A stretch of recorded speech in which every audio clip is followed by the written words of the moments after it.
Hey guys, in this video, I'm going to show you how to get a modded version of ZOOBA on your phone, which gives you unlimited gems. So, keep watching the video and I'll show you exactly how to download it.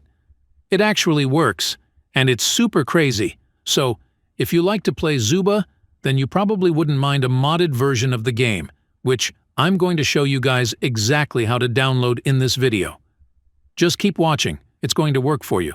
Basically, all you have to do in ZOOBA++ is to simply type your desired amount of gems. You can type any amount of gems you want to get, just go ahead and type it, and make sure it is turned on like this. Now, when you go ahead and simply hold this next button, it should send it to your account. After finishing, open your account, and as you can see, the exact amount of gems you typed just loaded up. It is super easy, and I have had zero problems with it whatsoever.